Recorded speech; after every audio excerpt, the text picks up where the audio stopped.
everybody.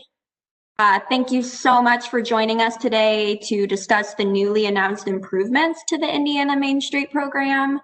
We at OCRA have been working on these improvements for a long time now, and we are just really excited that the day is finally here where we can walk you through these changes and address any questions you may have about them. Those facilitating this webinar will introduce themselves momentarily, but please do note that there are multiple presenters on this webinar, so we're going to keep our cameras on for the duration so you can get a better sense of who's speaking and when. The OCRA team will do most of the presenting since we will be your touch point as we move through these changes in the future. But I do want to also recognize that these changes we're going to go over today are coming from the advice and direction of those at Main Street America. So Main Street America had a huge role in evaluating our local programs and our coordinating program to ensure that these improvements would be the most effective for everybody. So I want to give a big thank you to Main Street America for their time and energy through this process, particularly our good friend Kathy, who's on the webinar here today. So feel free to pose questions to any of the presenters today as we navigate these changes and talk through them. You can pose questions to us in the chat here today, which Abby will cover in a second, but also in the coming weeks as well. We are here to answer questions, to provide clarification, and to really help you navigate these improvements. And lastly, I did want to mention that this webinar is being recorded, and it'll be available for you to revisit at any time. If you ever need to go back and reference anything, we are also publishing some written material on our website that you can reference as well.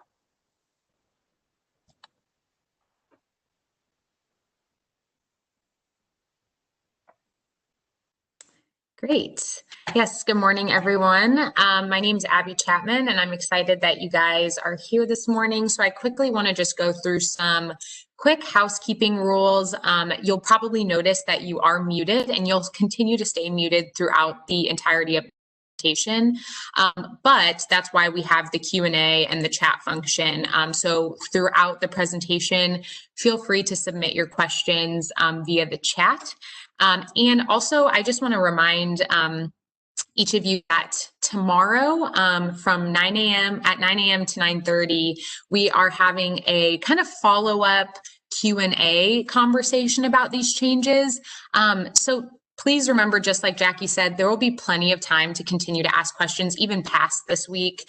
But as you continue to process and think about what this means for your organization and things like that, we will have more opportunities to talk through some of those questions. So I also just want to note that please remember that people might be asking the same question as you, or we'll give you the answer as we go along throughout the presentation.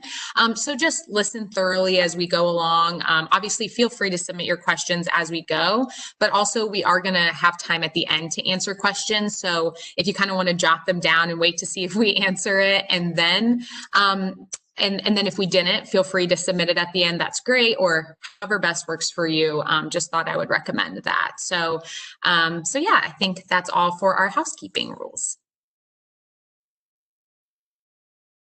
All right, so we'll do some brief introductions and just let you all know who's here facilitating today's webinar. I thought we would start with Kathy. If you want to introduce yourself, I know most of those from Main Street organizations are very familiar with your face by now from all of our trainings, but there may be some other folks in this audience who are not affiliated with their Main Street program. So if you want to just introduce yourself, that'd be great. Yeah, thanks, Jackie. Good morning, everyone. I'm Kathy LaPlante. I'm a Senior Program Officer and also Director of Coordinating Program Services at the National Main Street Center. I've worked at the center for a little over 13 years now. Before that, I was the Jackie of New Hampshire. I was the state coordinator for the New Hampshire Main Street program for almost 11 years and brought 23 cities into the program. But also before that, I was a local Main Street executive director in Chippewa Falls, Wisconsin. So I have over 30 years of Main Street experience. And before that, I was in retail. So I connect really well with your retailers in your downtowns because I spent almost 12 years working in that field as well and know their passion about making downtown better too. So glad to join you all this morning, and we'll talk more later. Thanks, Kathy, for being here. Abby, you're next on the screen, so I'll pass it to you. Yeah, like I said, my name's Abby Chapman. Many of you talked with and met, but my role is fairly new to our coordinating program. If you didn't know, I was hired on officially in January and was a governor's fellow prior to that. But we just realized, and luckily the lieutenant governor realized just the need for higher capacity at our coordinating program. And so I am the Indiana Main Street Outreach and Organization Manager. And so what that kind of means today, it was supposed to mean a lot of being out in your communities, getting to see you all. Unfortunately, COVID has kind of put a wrench in that for now, but eventually I'll be out there more, getting to just hopefully offer some really helpful trainings, organization building, capacity building types, opportunities for each of you. So that's a little bit of part of my role, but also I'm taking over things like community exchanges. You've probably heard from me on Small Business Saturday. Also used to be DDW, anything like that is some of the things that I take over again with that outreach piece. And so, yeah, and then obviously I support Jackie and her coordinating efforts as well. And so I'm excited to get to continue to kind of grow my role and get to be, again, out doing more of that capacity building with each of you. So thanks for being here. Thanks, Abby. I'm Jackie Swihart. I am the Indiana Main Street Coordinator at OCRA. My role is pretty typical when it comes to Main Street coordinating programs. Each coordinating program across the country has a coordinator, and really the way I view my role is to act as that conduit of information between the National Main Street Center, OCRA and Indiana Main Street, and our local Main Street programs. So yeah, that's really what I see my role as, and just kind of sharing information up and down. So Melissa Thomas is also joining us today. She's doing a lot behind the scenes, but I did want to give her an opportunity to introduce herself. Melissa, if you're able to pop on real quick, we'd love to hear from you. Hi, everybody. Don't worry about me. Like Jackie said, I'm kind of behind the scenes, helping answer your questions. If you have any on the chat function, let me know.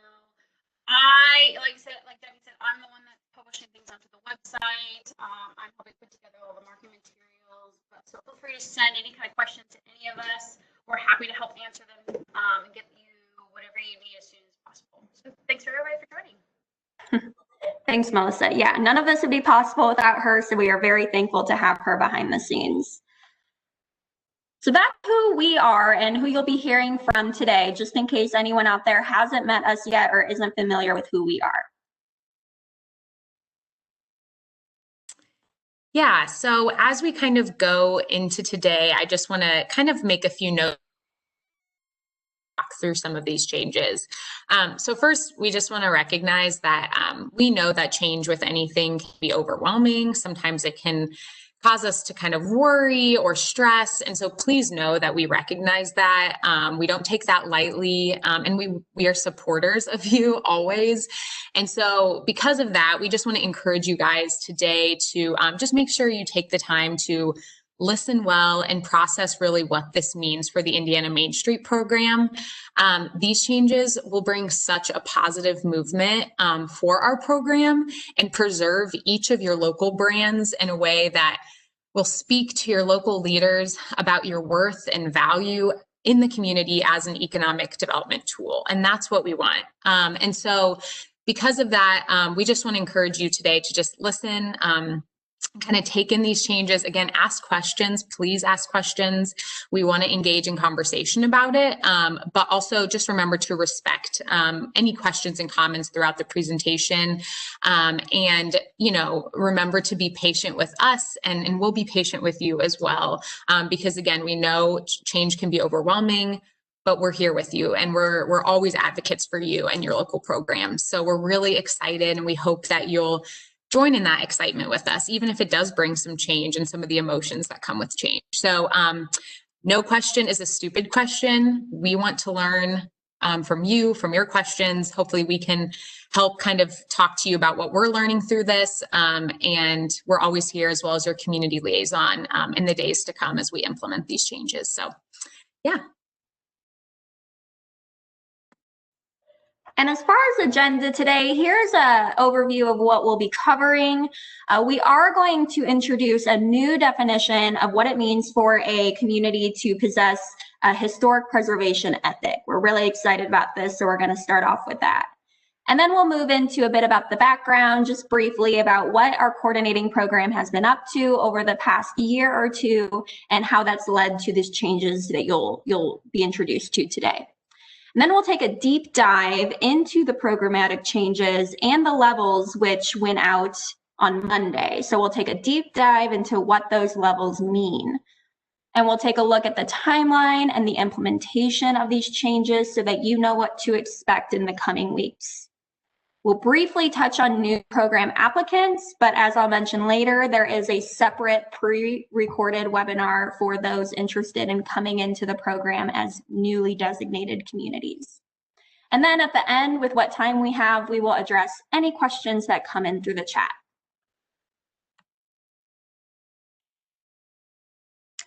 So a little bit about background, and many of you likely already know this, but throughout 2019 and most of 2020, OCRA has been evaluating the scope and the mandate of its Main Street program. And during that period, OCRA also suspended accepting applications for new Main Street organizations until that evaluation could really be finalized. So throughout that period, feedback meetings were held with a variety of stakeholders. That includes, but is not limited to, Main Street America, our Indiana Main Street Council, as well as OCRA staff throughout that evaluation process. And so through all of that feedback and multiple working meetings, we've collectively laid out an improved program, which we officially announced this week, earlier on Monday, November 9th. And we really believe that these programmatic improvements will add value to new members, to existing members, and to our coordinating program. So we are very excited about this, but we just wanted to give you a little bit of information about what we've been doing and kind of what led us to this new level system that we're going to introduce to you today. But as I said, I do want to start with some really great fun news. One major change that we're really excited about is this new definition of historic preservation. The definition itself was created by pulling from various interpretations, primarily looking at the National Trust for Historic Preservation, as well as the soon to come new accreditation standards from the National Main Street Center. And more information on those new accreditation standards will be coming in the next year and next 3 years, really. So this definition, it was reviewed, it was tweaked and voted on by the Indiana Main Street Council. And we also had OCRA staff provide feedback on it as well. And ultimately what we came up with, you'll see that it's broken up into 3 separate definitions. And we feel like this makes it overall much more inclusive. So here's what we came up with.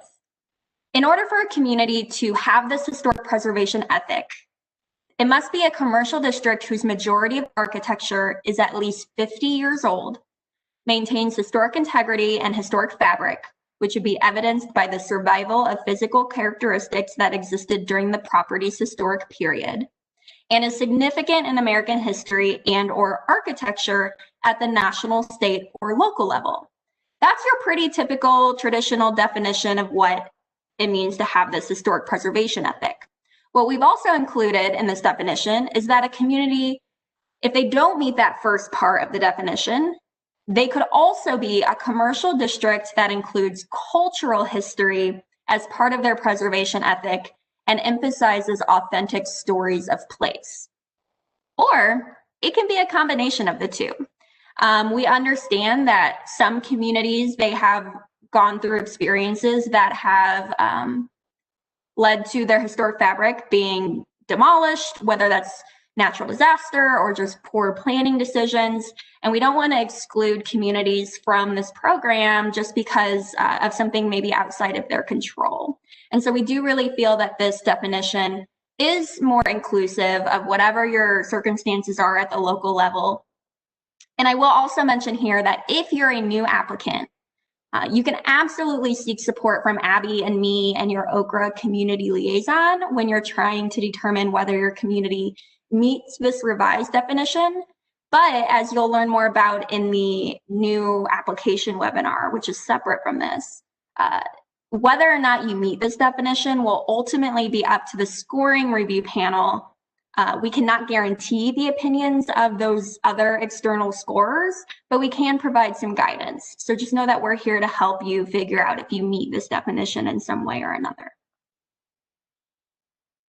So Abby's going to talk a little bit more about the background and why we've decided to move to these levels. Yeah, so I think this is a question that many of you probably have. You know, why have you gotten to this point where you thought a level system was the best option? And so first, want to know is that a levels or a tiered system is pretty common throughout the nation in other Main Street coordinating programs. And so this isn't nothing new. This isn't anything original that we came up with. This is from a lot of other coordinating programs saying this worked for us and this was really positive. And so we said, we want that too. And so that's one thing I wanted to note quickly.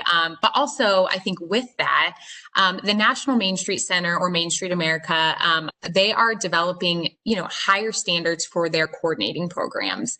And with those standards comes an expectation on our end to make sure that our program is meeting all of their standards at the most exceptional level that we can.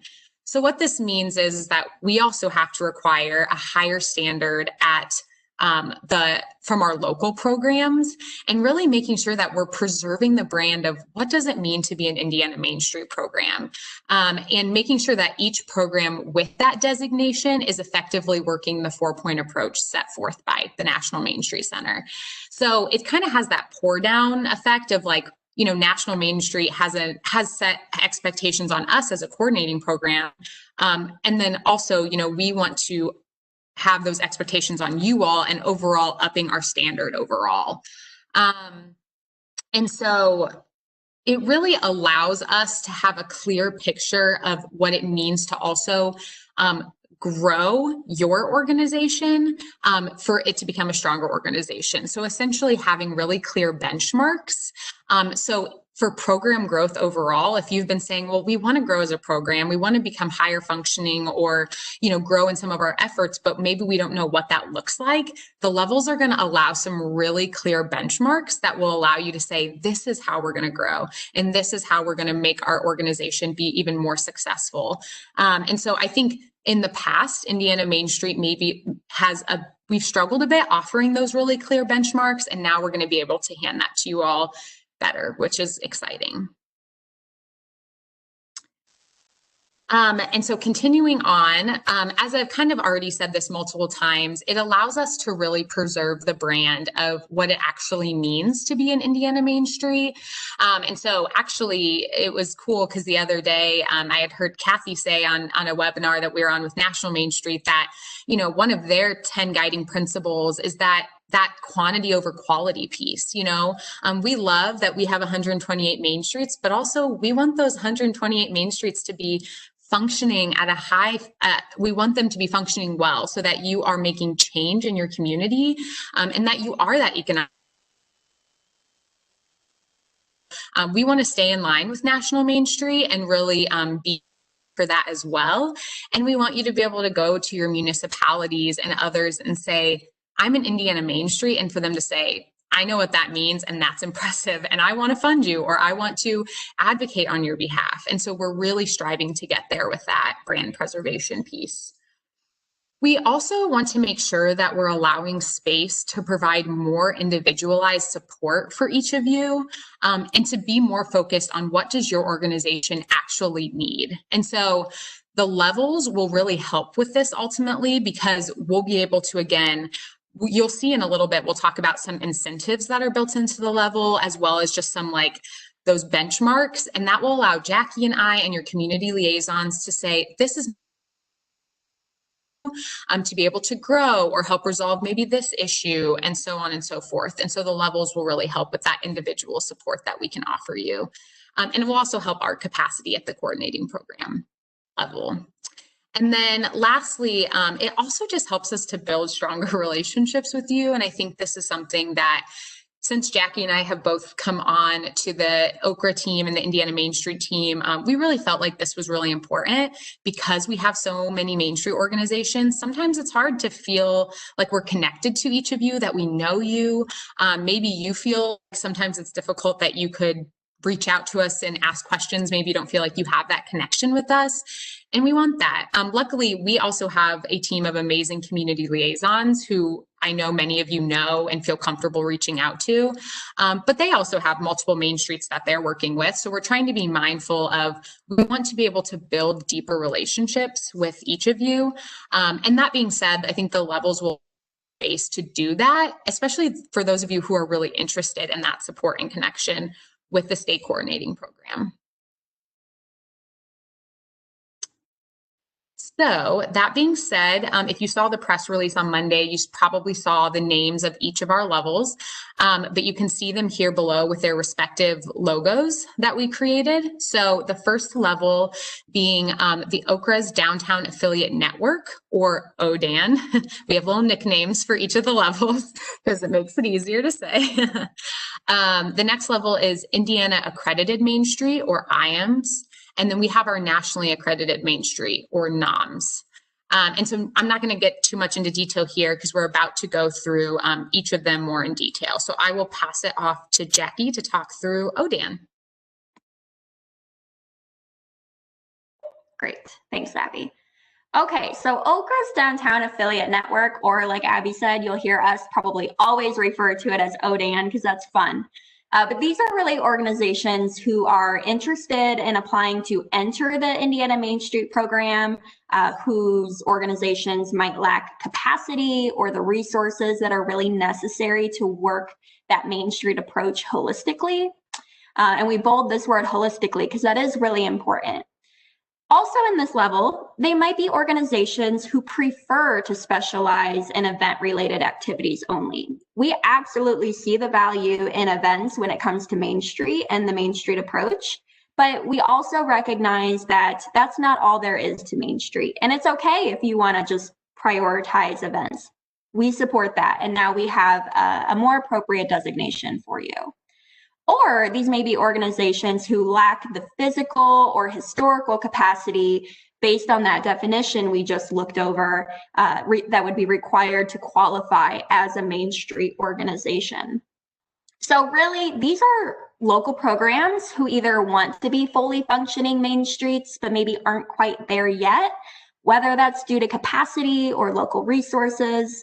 Or these might be organizations who are perfectly content with having access to limited resources and really want to just keep in touch with what Main Street is up to and learn some best practices and look for growth opportunities.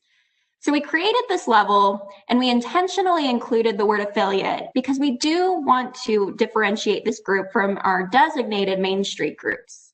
Programs who belong to this level, they will not be considered designated Main Street programs. Rather, they are affiliates of the Main Street program. And what we really want to stress is that is perfectly okay. For local programs who are placed in this level, I understand that the immediate reaction might be to feel as though you've lost your designation. But the truth is, those placed in this level still have a designation. It's just different. And now it's a designation that more appropriately categorizes where that organization is in its life cycle.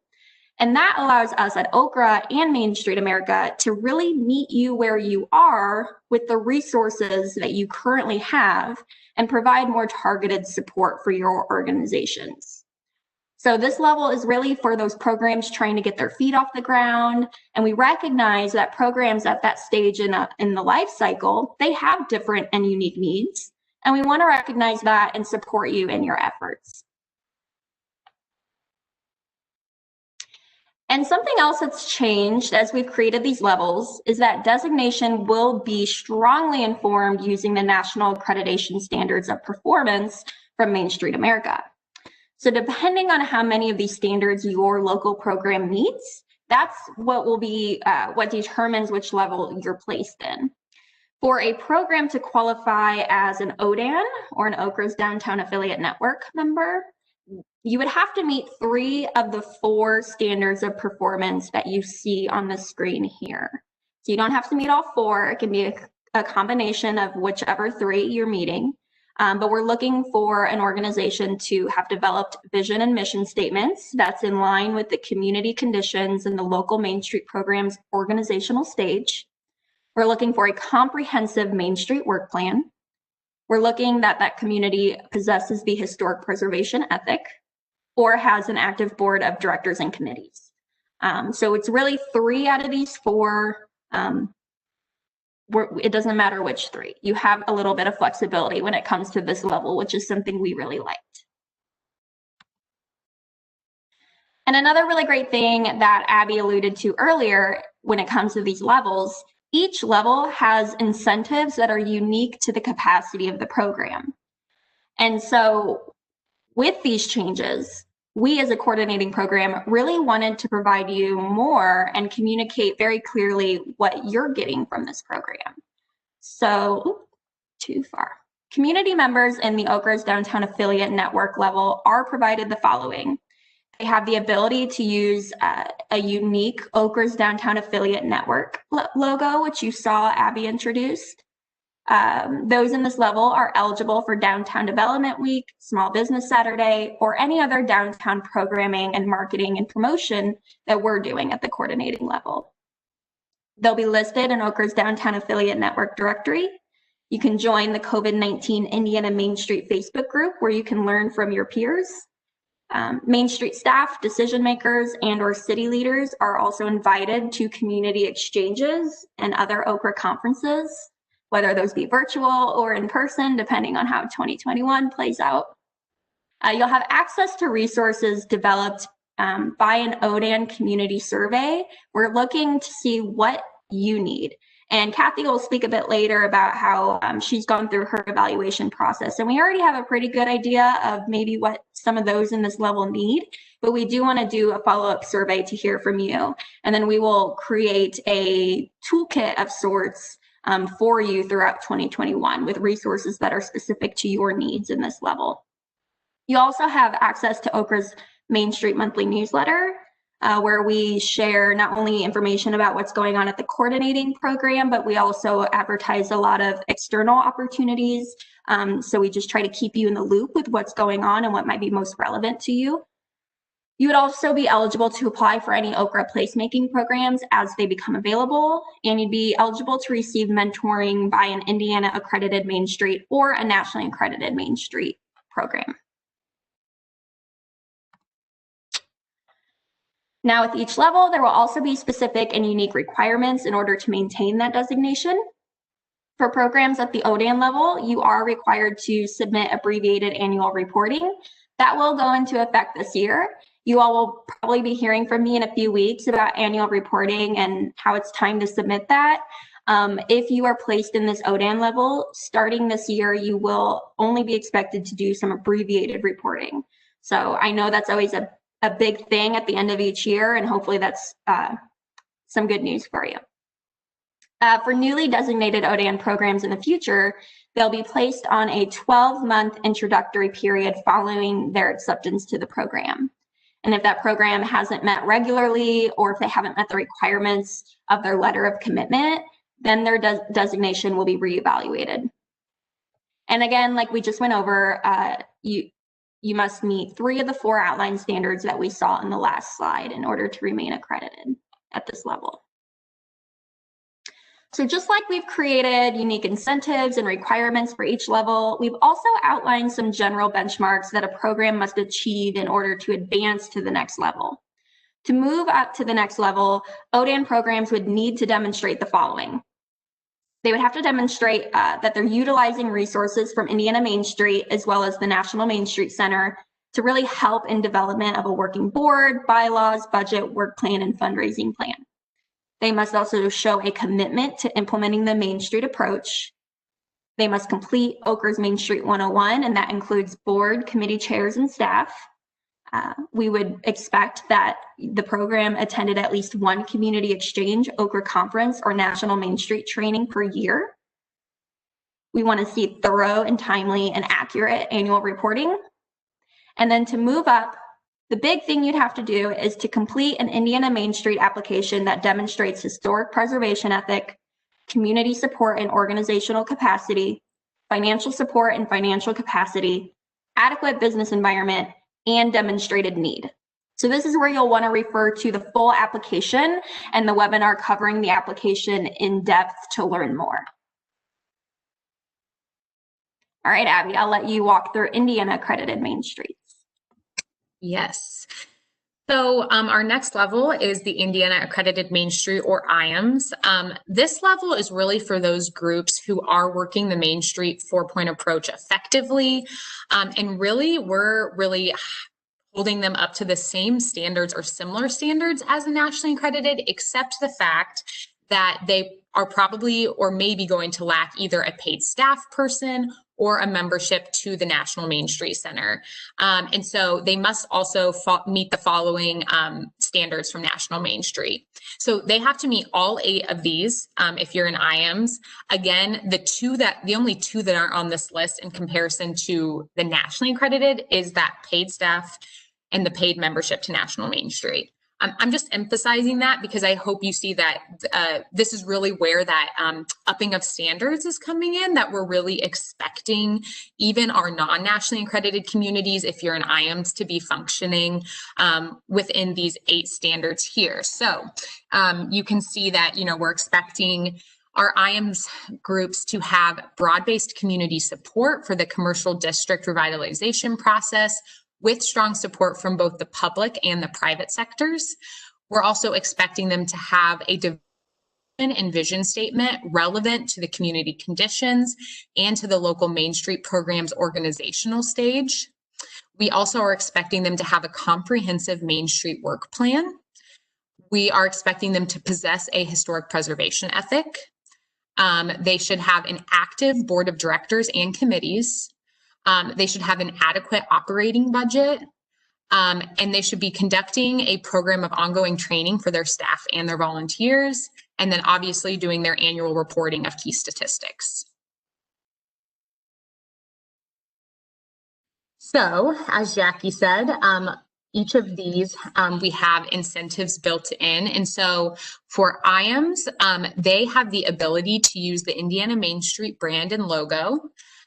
They have access to the National Main Street Center webinars as available. They will be invited to statewide workshops conducted by National Main Street Center towards that Indiana accredited Main Street community interests and needs.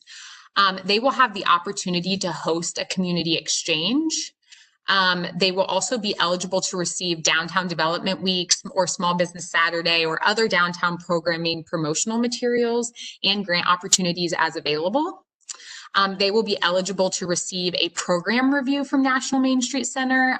Please note, though, that there will be limited program reviews available per year depending on availability from National Main Street. So that will be kind of a flexible one, but we're excited to offer that.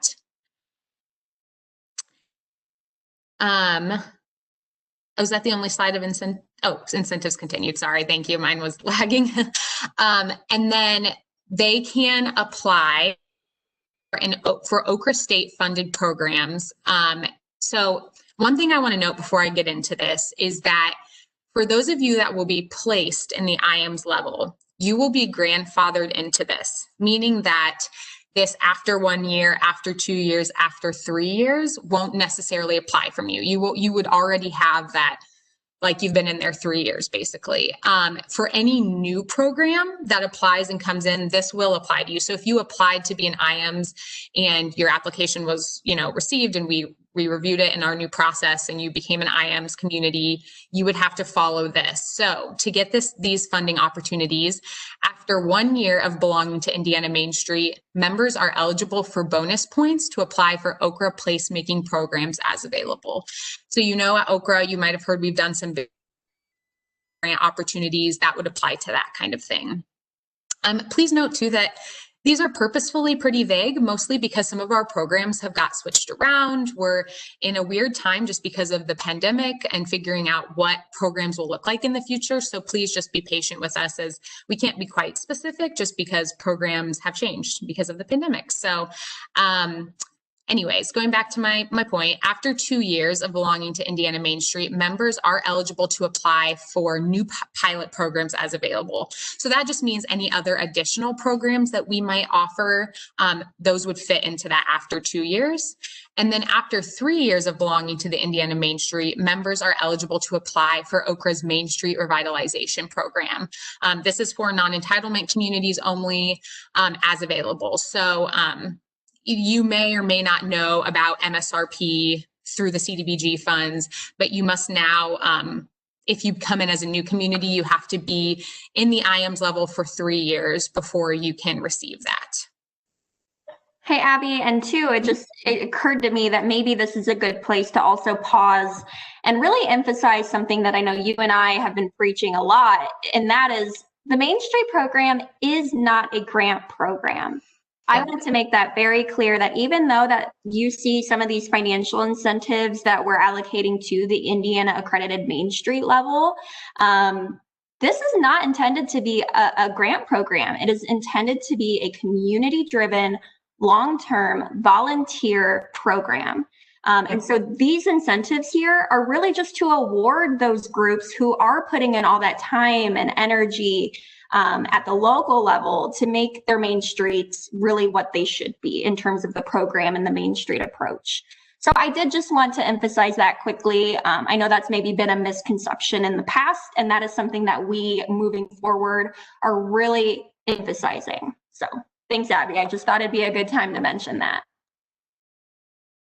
That's good. And I also want to, I didn't say this when I was explaining my role earlier, but one kind of cool thing that I've gotten to do is throughout the pandemic, just because of capacity on OCRA staff, I've stepped in part-time to a role with our CDBG team, actually working on some grants and loans for small businesses.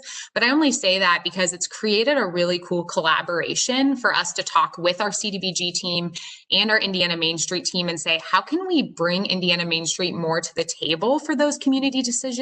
I mean, these are some really big projects that are changing your community for the better, but we want our Main Streets to be a part of that and be collaborating, not just sit off to the side. And so that's also kind of where that comes from. And I'm really excited to get to kind of be a conduit or a collaborator and bring those two kind of together in some cool ways in the future. So wanted to mention that as well. But then as for continued incentives for IMBS, you will also be guaranteed annual written feedback from OCRA staff. You'll have a possible partner mentor upon request. So that's something that we're still working out in the future about what a mentorship program might look like for our Main Street program, but we're excited about that.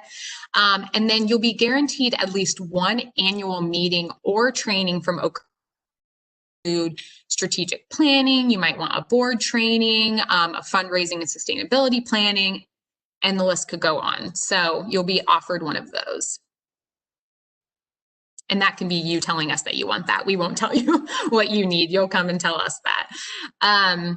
But like Jackie said, with anything, there are requirements and things that we expect the IMBS to be meeting. And so as you can see here, you must be submitting that annual reporting. You must have an operational mission and vision plan. You must have bylaws, long-term fundraising plan. That's a new one that I know many of you might have questions about. And so in the future, we'll talk more about what that looks like. A strong budget and support from your local unit of government. So I know someone had posted a question earlier in the Q&A box about what does it mean to have a strong functioning work plan?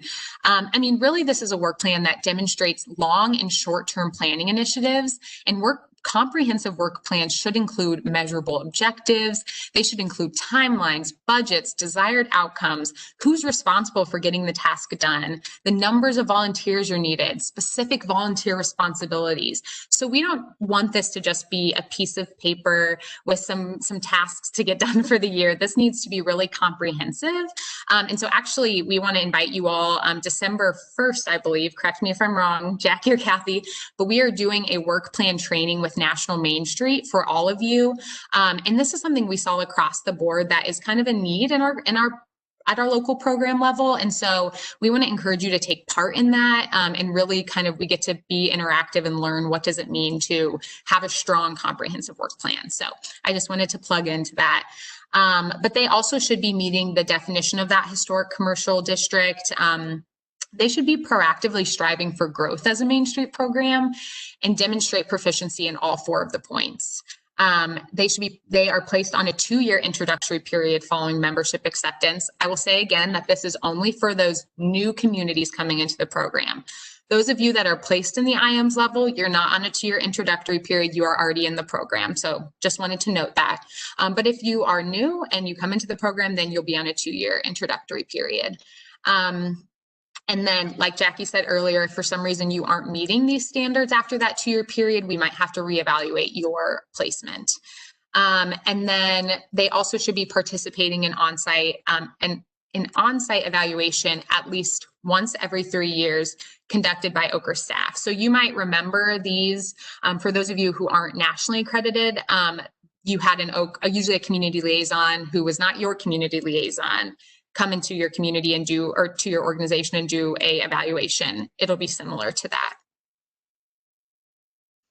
And then continuing on with requirements, they must meet those 8 National Main Street Center standards of performance that I mentioned earlier.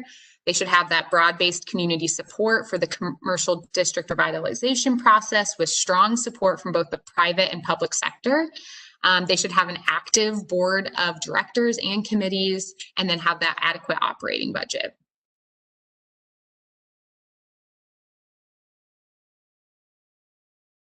So for our IMBS organizations who are saying, okay, I want to move up and be nationally accredited, essentially here are some of those advancement benchmarks that we would want to see for you to move up.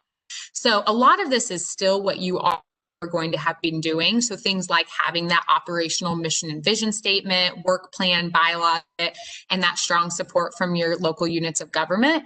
We also want to see that implementation of the Main Street approach. We'd love to see that you attempted to receive a scholarship to the Great Lakes Main Street Conference. That's something we'll continue to offer in the future. And we'd love to see people want to be there and strive to get there. And so that's kind of where that comes in. We also would love to see your attendance at the Great Lakes Main Street Conference or other OCR conferences. Participation in Downtown Development Week or Small Business Saturday, any of those kind of outreach events that we host.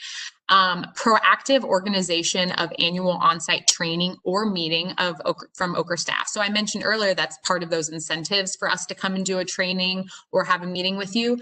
We want to see that you took advantage of that, that you called us and said, hey, we want to grow in this area, come do a training with our team or things like that. We want to see that you have a commitment to that historic preservation ethic. So not only do you have it, but you're trying to, really, obviously that's one of the 4 points, but we want to see within design, but we want to see that you're really striving to take care of that historic preservation ethic and grow it as an organization. We want to see that you have staffing now in accordance with the Main Street America's accreditation standards. So as I said before, to be nationally accredited, you have to have a full-time paid staff. So that person must be in place for you to move up to this next level. And then you must demonstrate financial ability to become a member of the National Main Street Center and actively use their membership resources. So you will also have to make sure that you get that membership. In the future, if you have any questions about that, we can help you and make sure you know what that process looks like. And I will pass it off to Jackie to talk about nationally accredited Main Streets. Great. Okay, so with the nationally accredited Main Streets, moving forward, we really want to focus on and reward our communities who are working all 4 points and walking the walk the way Main Street is meant to be. With these incentives that I'll touch on here in a moment, we really hope that this group has new opportunities to learn from each other, as well as learning from other communities outside of Indiana. So nationally accredited Main Streets, these are organizations who want to either enter the program as a newly designated program. If they want to do that, they would have to be meeting all of the accreditation standards set forth by the National Main Street Center. So for those of you who already have a designation, you would either be grandfathered into this level, or we evaluated your reporting and decided that maybe a different level would be more appropriate for where you currently are.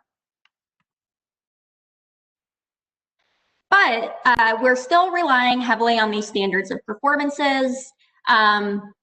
Again, like Abby said, the main difference with this level is that we're really upping the bar for what it means to be nationally accredited.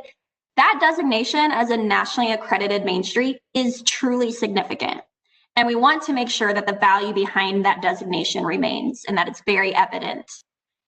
This will become increasingly important as we move into 2021 and 22 and learn more about the new accreditation standards that are currently being developed and finalized by Main Street America.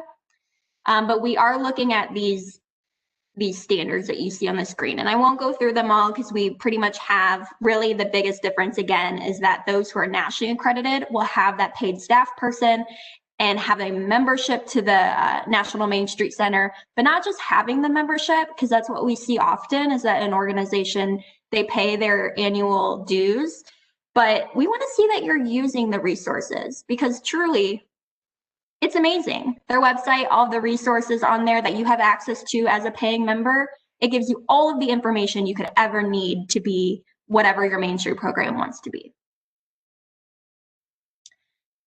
So in terms of incentives, we do recognize that it can be challenging to learn from peers when you're always the golden example. So we hope that these incentives push those with national accreditation to continue to grow. We also intend to align these nationally accredited programs more closely with the team at Main Street America and provide advanced training and other opportunities and really just generally strengthen the relationship and bridge the gap between our nationally accredited programs and Main Street America.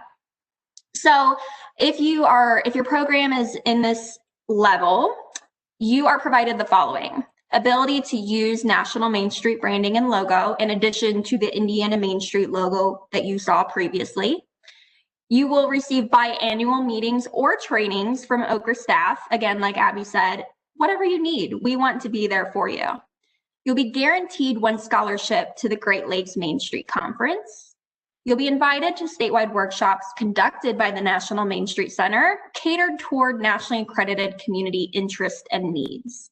And you'll be eligible to participate in OCRA's Transformation Strategies program with guaranteed visits and follow-up visits from Main Street America to help you through that process.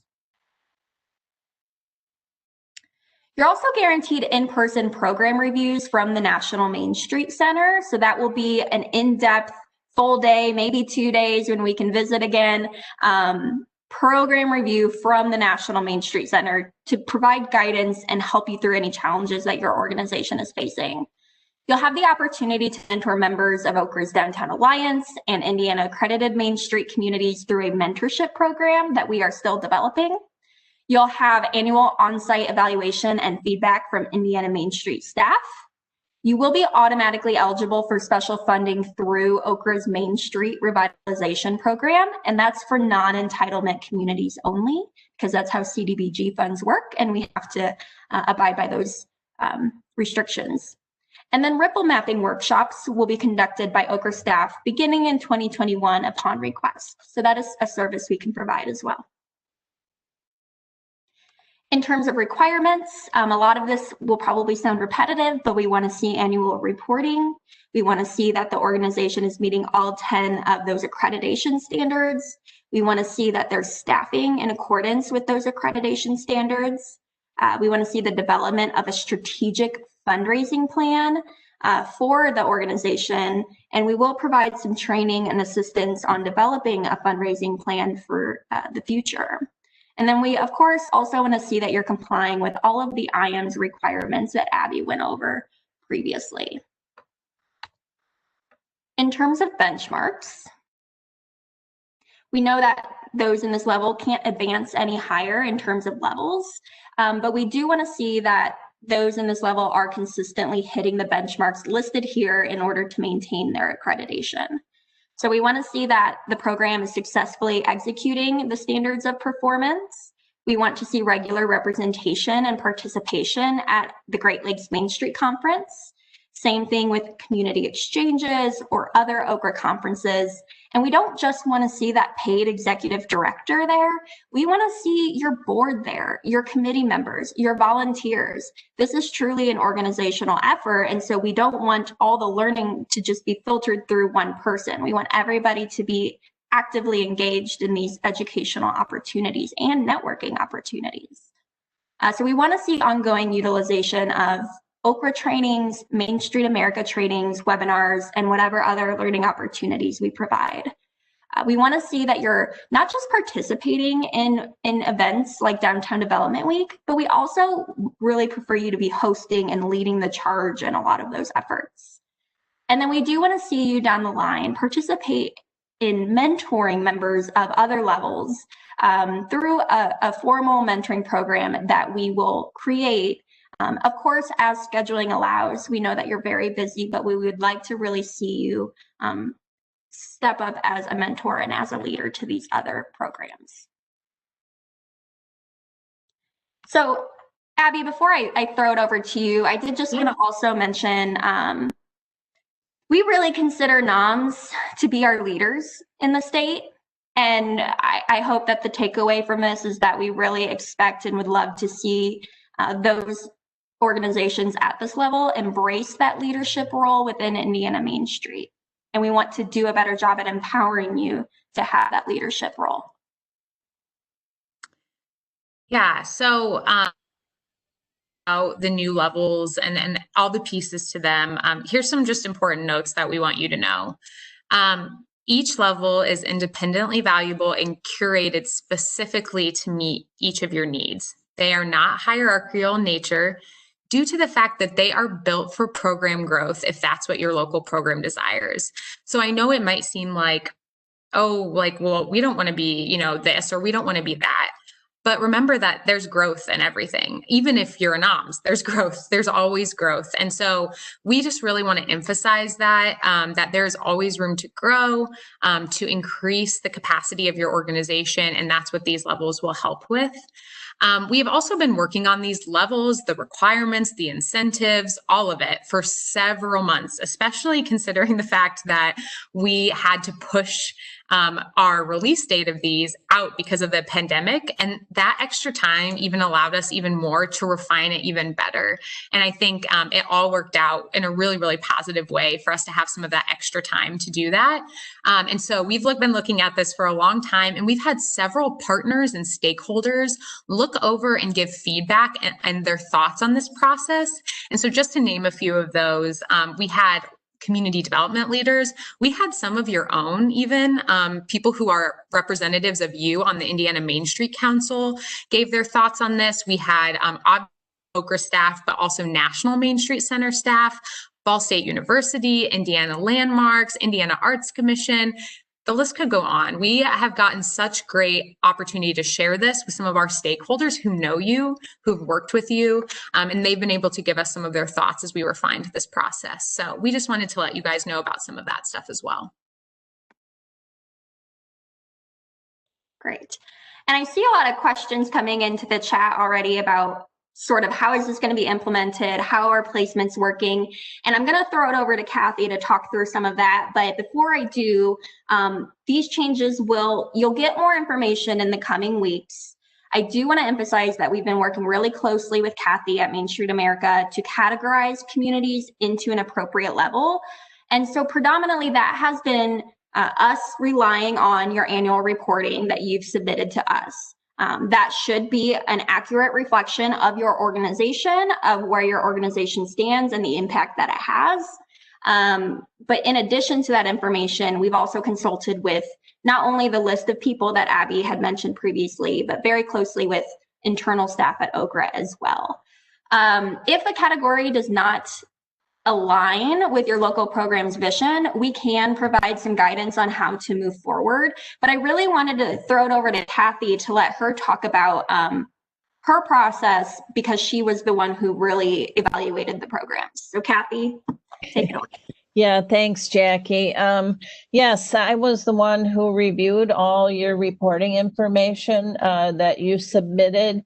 Not only did I go through that in great detail, because that captured so much information as, you know, your vision and mission statements, your budgets, you were able to send photos and samples of your work plan, your board lists, et cetera, et cetera. You know, I'm sure it takes a good amount of work just to submit that report, but I also looked for your websites. I looked for your social media contacts just to get a better idea sort of who you're reaching out to, how many followers, et cetera, that you have, the kind of messages that you had on your web page as well. So first, I want to say I was just amazed by the incredible work that you're all doing in your communities, even from the smallest communities, doing it without an executive director, doing it with some of you with a budget under $5,000. You're still trying to make great improvements in your community. So I applaud you all for that. And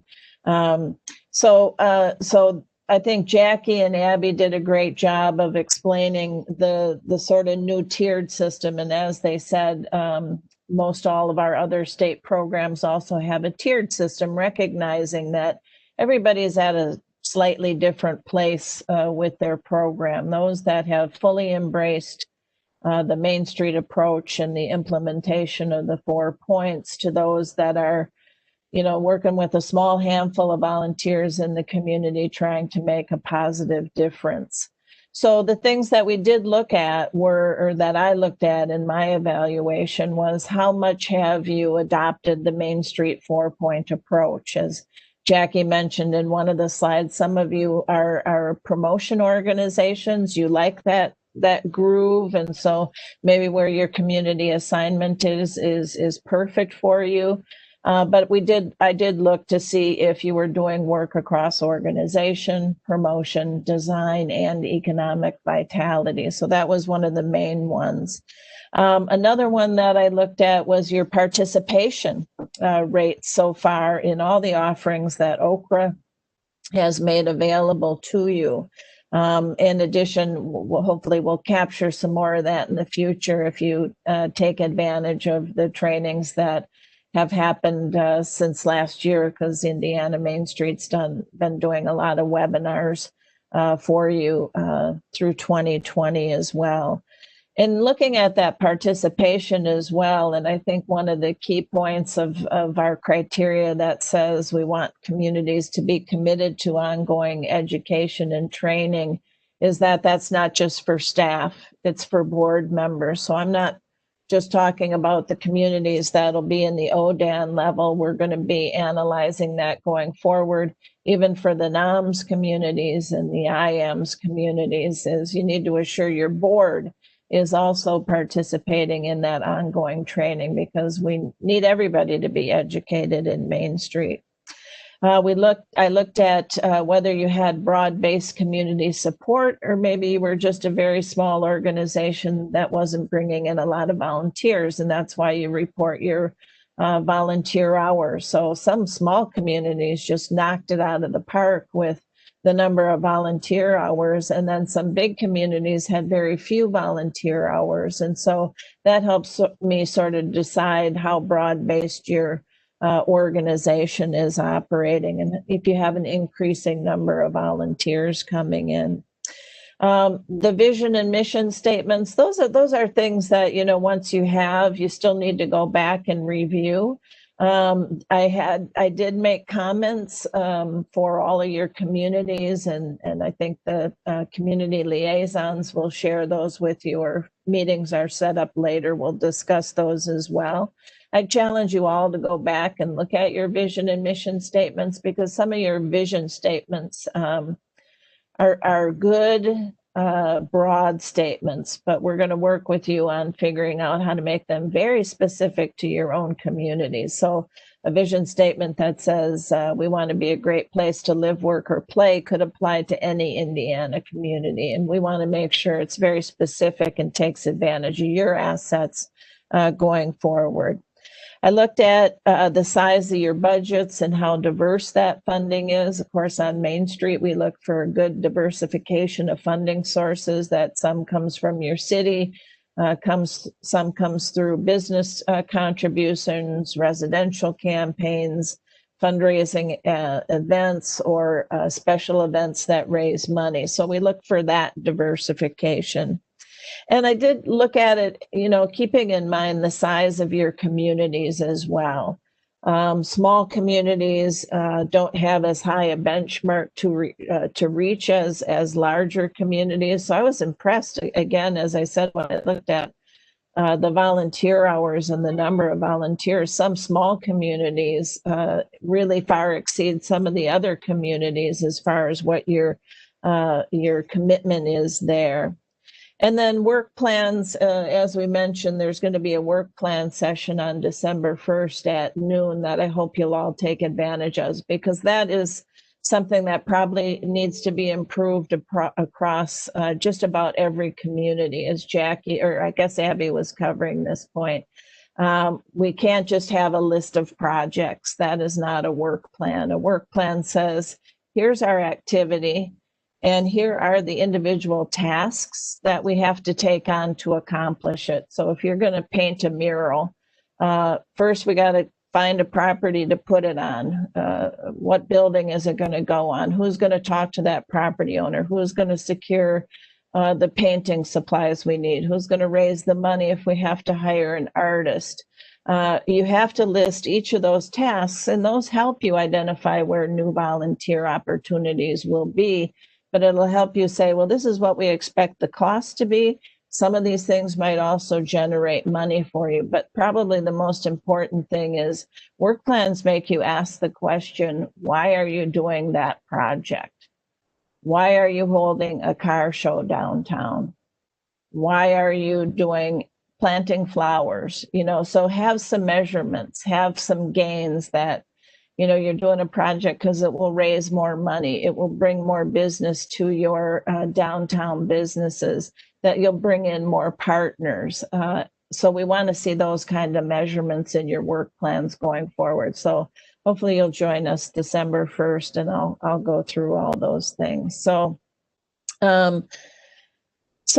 let's see, I want to again say that I think the work plans was the last thing, that I was so impressed with the amount of projects that you were all doing and what you have accomplished. And I'll mention one other thing is that you all have access to go to the Main Street America website. Even if you're not a member, there are some things that we have there that is just general information to help you in your program.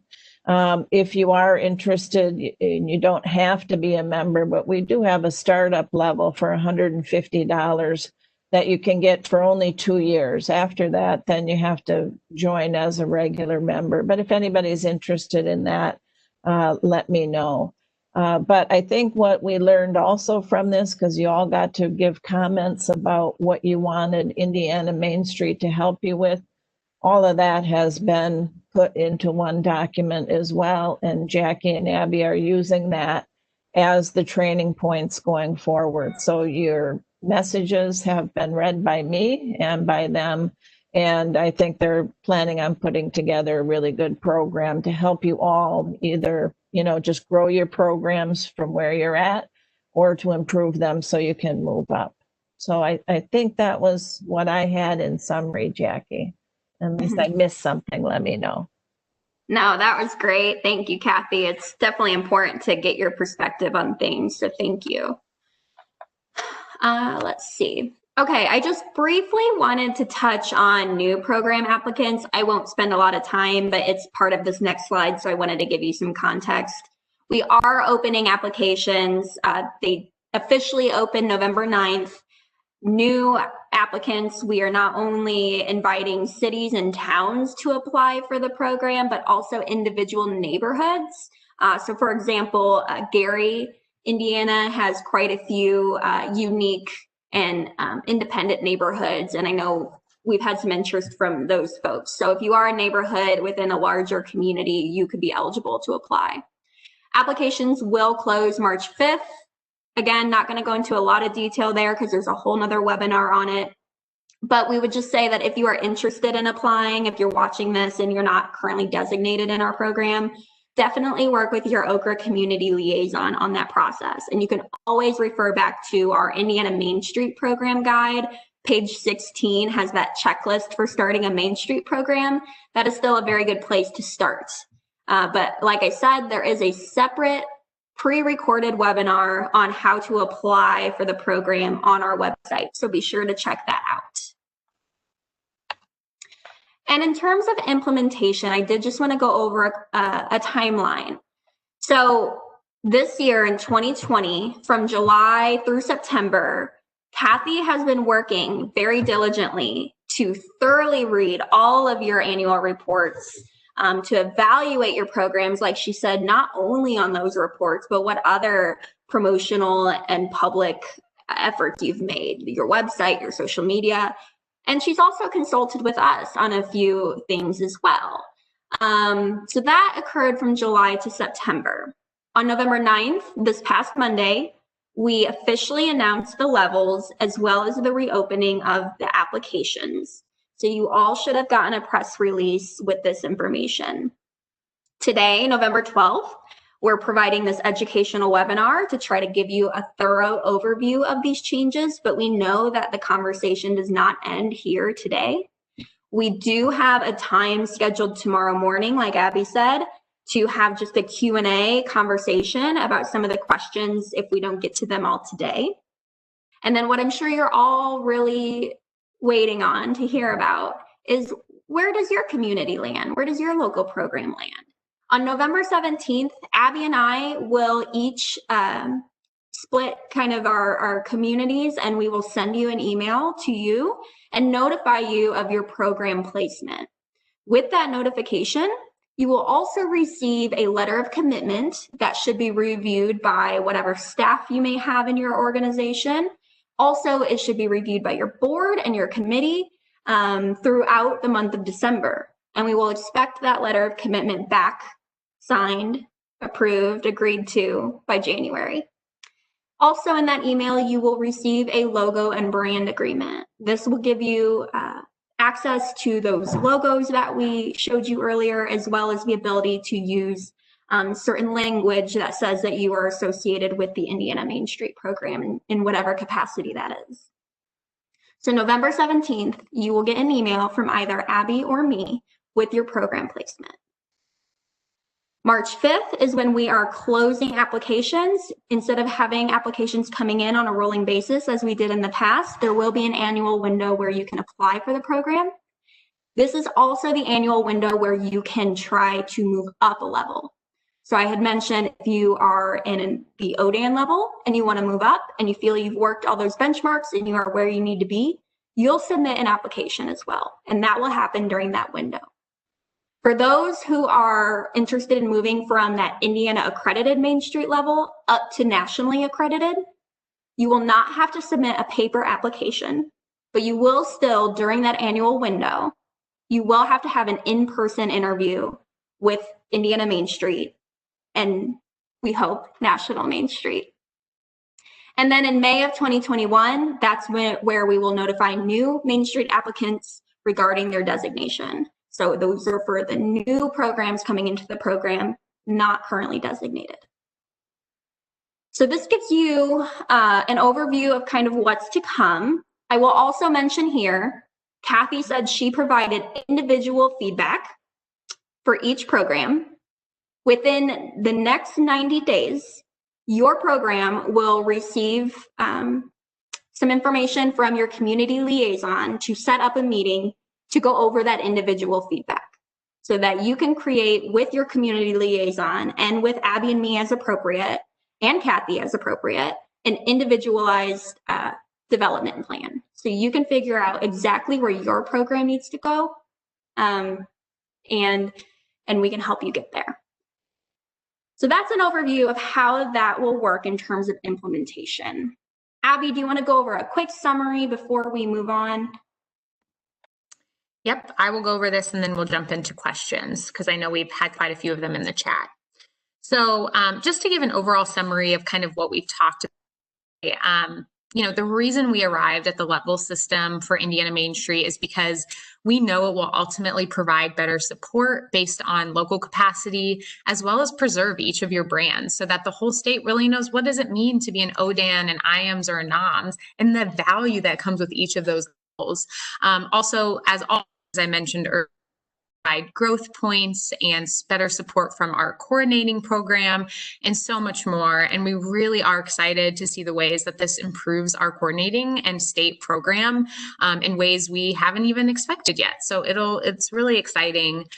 We also just want to reemphasize that the implementation of these levels really goes throughout 2021, again, with people coming in with new applications, things like that. This will all kind of continue out through that.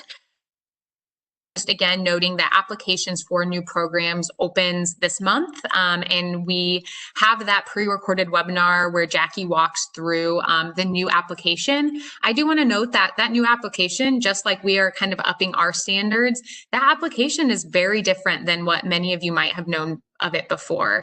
It's also really exciting because it's in our Indiana Grants Management system portal now, so you can do it all online, which is really helpful, I know.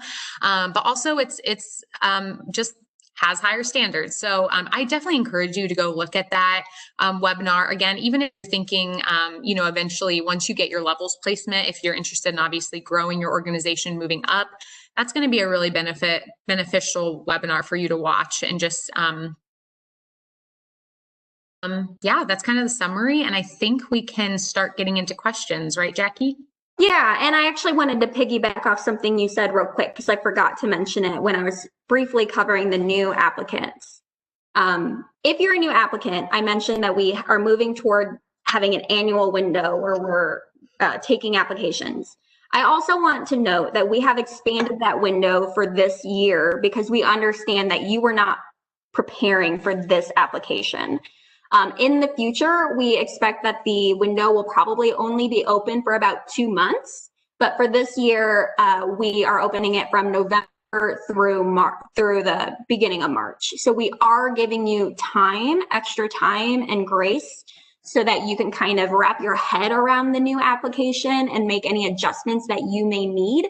But we are not going to go through exactly what that process will look like today because that is a separate webinar. So if you are interested in applying, do watch that recorded webinar. It's about 45 minutes long. It will tell you everything you need to know about that. So just wanted to mention that. And yes, and before questions, Kathy, I just wanted to give you another opportunity. If there was anything that you feel like you want to add from your perspective, I just wanted to give you that opportunity.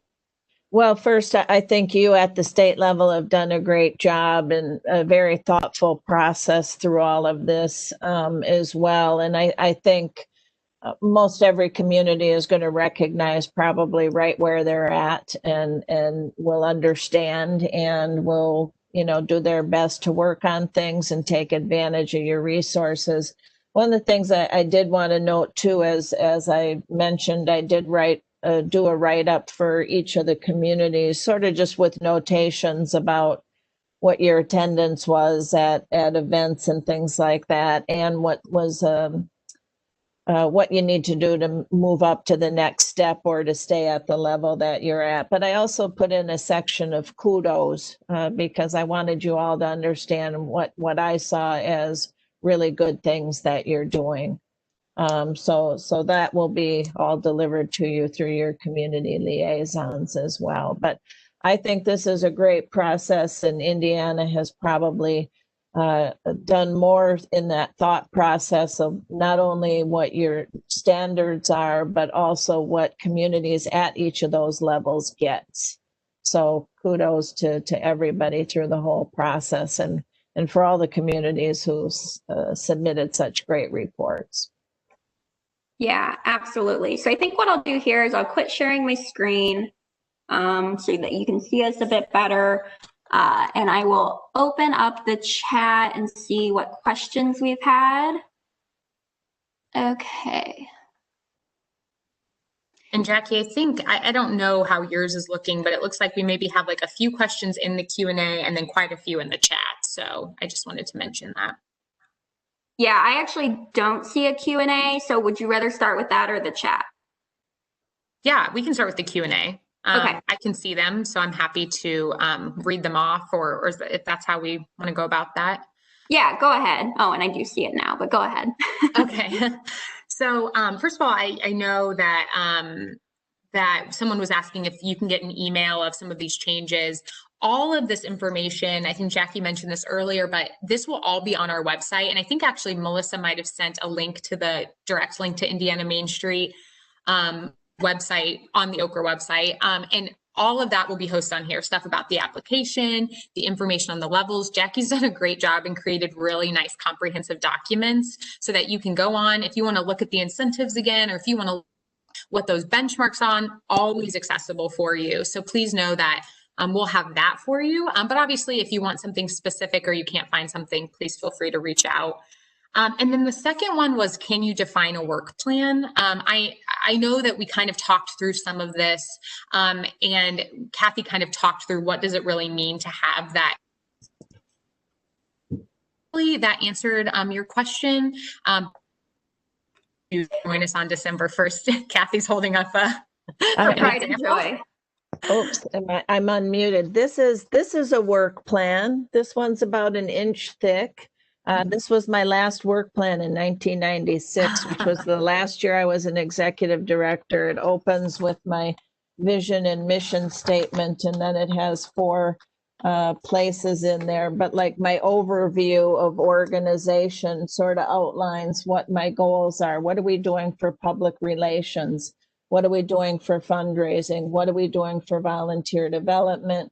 What are we doing for partnership building? And then under each of those sort of categories, we say what projects we're going to do. And then the next page shows the budget. Now we have completely different forms now that you can use, and we'll share those on the webinar. But this is, page that just has the list of tasks and says who's going to be responsible, when is it going to get done, what's the cost of it. And then, you use these as living, working documents when you're in your committee meetings, that you address the most important things first. But it really is the tool that is going to help you get more volunteers and help you fundraise. So this work plan had 40 projects in it. And did we complete all 40? No, we didn't. Some were ongoing, some changed along the way when we said, hey, let's recruit 2 new businesses this year. And then we realized we didn't have a marketing package. We didn't have our demographic data. We didn't know what properties were available. We had to say, oh, oops. So as we started to write tasks, we knew that we had to take a step back. But it becomes a living, working document for you. And it also is intended to make sure your committees are working in the same direction. They shouldn't be working in silos. So it's up to the board to sort of set those overarching strategies for your community. And we did transformation strategy visits to 7 pilot communities in Indiana. Madison is running wild with theirs, but theirs is arts. They had antiques or vintage, and now I forget, they renamed antiques to vintage because they wanted young people to come to Madison as well, and they thought they might not like antiques. But it's about building along a broader vision for your organization, for your downtown. How do you see your your downtown in 5 to 10 years? And that's why I want you to take a look at all your vision statements and say, does this vision tell us where we want to be in 5 to 10 years? Are we working on making an arts and culture district, a restaurant district, a tourism district, et cetera? And then make sure that your 4 committees are doing projects that help get you closer to that vision. So again, we'll cover that more on December 1st, and I'll provide all the forms that you can use. You can use any form you want. You don't even have to use ours because a lot of communities are using online formats like Slack or Google Docs to track their work plans, but it's really the content. What are we going to accomplish? So now I can go out and say to a funder, here are the 40 things we're going to do this year. If you'd make a contribution to us, we're going to be able to help get all of these things done in our community. And same thing for volunteer development. Now I have the Christmas parade laid out in here on 6 pages, and there are probably 50 volunteer spots. So now I can go out and find a volunteer who will just work on Santa's float before the parade. I need you every Thursday night for 5 weeks. And they can say, yeah, I'm available to help with that. So it's a budgetary and a volunteer development tool. Thanks, Kathy. Yeah, I think that's super helpful. And hopefully, I saw someone else had asked, is that webinar open to everyone? Yes, if you're a Main Street organization with us, it's open and we'd love to see you there. So let us know if you need further information on that. But that is, hopefully that helps give you some idea of really what we're looking for when we're asking about that work plan piece. And so the next question I see in the Q&A is, will the ODAN groups be eligible to apply for OCRA grants? And Jackie, feel free to jump in, but unfortunately, no, that's not part of the incentives. I believe that ODANs they're eligible for some placemaking opportunities, Jackie, or is that correct? Yeah, so if we have any placemaking grant opportunities in the future, they will be eligible to apply for those. But again, I really, really want to emphasize that this is not a grant program. If you are looking at Main Street for grants, you're in the wrong program. And so again, these grant opportunities are intended to be just kind of a cherry on top, something to try to support the capacity of our local programs. But that should not be the motive of the Main Street organization. And I think to tag on to that also, we want your capacity to be there to help implement those grants. It's really hard to get a grant and then not have the volunteers to help live it out and make it succeed and thrive and all of those pieces. And, you know, we also really think that the higher capacity you have and the more functioning you are, the more you'll be able to utilize some of those funds for the better. And so, you know, and have maybe some more support overall. So I think that's another piece of it as well. So that's all I saw in the Q&A, Jackie. So I don't know if we want to move to the chat now. Yeah, I can go ahead and read what I see in the chat. How and when will the placement be done? I think we covered that after that question came in. So the placement has already been done.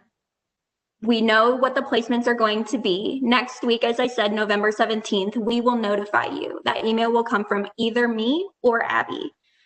So we will notify you and let you know what level you're in next week. And the review, go ahead. Oh, I was just going to say also, finish your thought, Jackie, because there was a question actually right above that, and I wanted to make sure we hit it so we didn't miss it, about if a program lost their Main Street designation, can it be reinstated? Yeah, no, thank you for pointing that out. So again, I think we did address that. I wouldn't say you're necessarily losing a designation. It's just a different, more appropriate designation. And it's true that, you know, the ODAN level is not a Main Street designation. Again, it's an affiliate network, really. If you are placed in that ODAN level, you can move up levels, and that's where those benchmarks come into play. And, you know, without repeating what all of those are, I encourage you to go back and maybe familiarize yourself with those. But you can, if you build that capacity, meet those benchmarks and apply to become an Indiana accredited Main Street organization, and the review panel approves your application. And I also want to add on to that, that if you're someone asking that question and maybe you lost your Main Street designation in the past because you didn't provide annual reporting, some of those pieces, you will just have to reapply. So you'll have to go through the new application process, and depending on really what you have at the time of application will kind of inform, well, whether you're applying for an ODAN, whether you're applying for an IMBS. I would really just encourage that applying into the ODAN level is a really great place to start, because what that allows you to do is allows you to become affiliate of the coordinating program, get some of our resources, and have those benchmarks already set for you on how to grow your organization from there. For whatever your organization's future goals are. So if you're someone asking that question that maybe in the past you were removed from the program for some reason, there is an opportunity for you. Just know that you'll be coming into the program as a new and fresh program, which means those introductory periods, some of those limitations, they will be placed on you because you'll be considered a new program in our Main Street program. So yeah. Awesome. This is a really good question here that I think we should throw over to Kathy to kick off. Someone asked, words such as comprehensive work plan and adequate operating budget are used in the criteria, those accreditation standards. Who or how is that determination made? So Kathy, I feel like from the national perspective, as you all develop these accreditation standards, kind of what is your thought process there?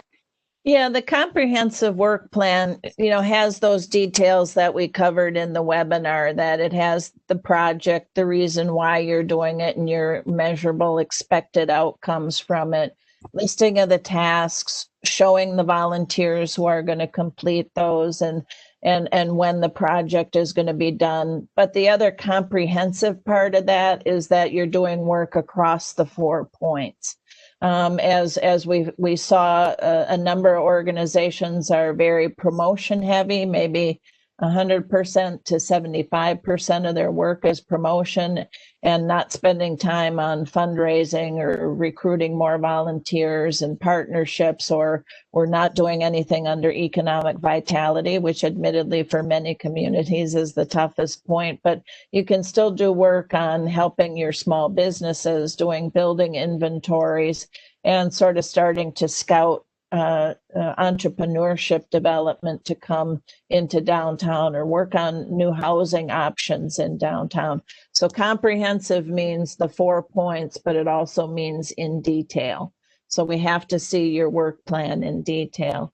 With the budget, I saw that question come in earlier, so I was jotting down some numbers. But typically a small program, if you're under 5,000 in people, and you're going to hire a director for your program, really the minimum size budget you'd want to have is at least $50,000 a year.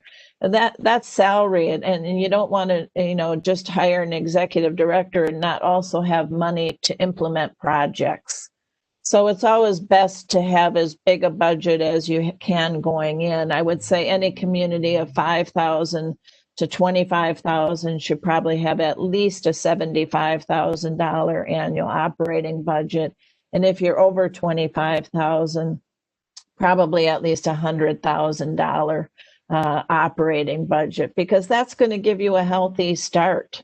That's going to help you actually make gains, so it's not just the idea of hiring an executive director, but then you have no money to do projects. You won't get very far ahead. So in New Hampshire, when we started the program here, we actually required a minimum $75,000 annual budget, and we required communities to raise 3 years worth of funding before they even applied for the program. So they had to get a commitment of $225,000 before making application even. And I think by setting a high standard or a high bar for yourself is going to ensure more success. You'll just have, once you start having money and staff to get things done, that helps you build your program even greater, because now somebody's sort of juggling all those balls for you, but also reaching out for new partnerships, new volunteers, et cetera. Thanks, Kathy. Sure. The next question I'm saying is, can the full-time staff be the same for more than one Main Street? I'll just take a stab at this one, Jackie, but if I understand what the question is, maybe you're saying that this person works for more like multiple main streets, or maybe they work for a city government or a county and they maybe are working for a couple different, I don't know if that's what you mean. So if you're someone who asked this question and you want further clarity, we can talk on this more so later. But I would say, I mean, technically we don't have any clarifications for that in any of our guidelines. But I think any full-time director or even part-time director would tell you that just running one main street is one heck of a job, and it takes a lot of their time and a lot of their energy. And so pretty difficult, I think, to maybe run two main streets, even if you're doing both part-time. I also think that it kind of maybe spreads your investment into one or the other, and that can be kind of tricky. And so I don't know what your specific situation is, but please feel free to follow up about that with Jackie or I via email or your community liaison. And we'd love to talk to you a little bit more about what that situation might be. We are always willing to listen on a case-by-case basis with each of you. If there's certain unique situations that are there, we're willing to talk through those. So hopefully that answers that. I saw a follow-up pop up to that, which was if it was a county and somebody was doing multiple communities, and you hit the nail on the head, Abby. We have no success stories of that going on anywhere in the country. Many places have tried it, but what usually happens is one community is always larger than the other. So if a business comes in, it prefers to go to the larger community, and then the smaller community feels like they're not getting the same. And it's very difficult. Those of our communities that have full-time executive directors, it's a full-time job in your own community. And even where there are part-time executive directors, they're still working full-time in one community. So it would be really difficult, and I would not encourage that. If somebody can ever make it work, feel free, but it has not worked. We have many places have tried it, and it burns out the person and loses focus, especially when if they happen to play each other in football. Yeah. There's always that rivalry thing. Yes, very true. I want to keep Jackie, we're at 11:30. I just want to be answering questions. I just think I want people to know that we understand if you have other things going on so. Well, and I was going to mention that as well. And Kathy, I know we really only jotted you down for about 90 minutes. Are you okay to stick around for a little bit? Yes, okay. I am. Okay, great. Because I've blocked out my day, and we can stay. So Yeah. We'll keep going. So also in the chat, I think the next question is, what are the open and closing deadlines for filing in all three areas?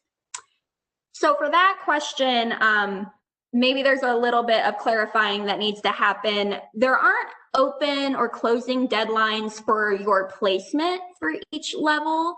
We, on the back end of things, we being OKRA and the National Main Street Center, we have already evaluated and selected placements for your program. Now, if you're thinking in terms of open and closing for how to move up a level, that's going to happen during that annual window when we are accepting applications. So starting November 9th, this past Monday, and you will have until March 5th to curate your application, to submit your application. Again, I'm not going to go into details on that process here because there is a whole nother webinar that goes into all of that. So please watch that if you still have some questions. But in terms of open and closing deadlines for all three areas, I assume that means all three levels. I don't know if Abby or Kathy, you're interpreting that question differently. Okay, yep. All right, so I think we've already defined adequate funding. And then this kind of follow-up question, does this mean the Main Street program should be capable of operating independently on its own? I feel like we did address that, but if there are any other thoughts you guys have, feel free. Well, most of our Main Street organizations are independently owned or operated organizations. I hope it's not to be confused with sometimes Main Street programs start up with a good support from the city.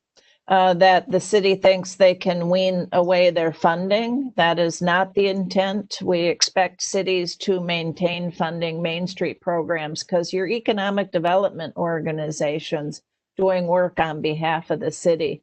So we always will look for that diversified funding source list, that you get money from your city, businesses, residents, you have fundraising activities, you maybe apply for grants.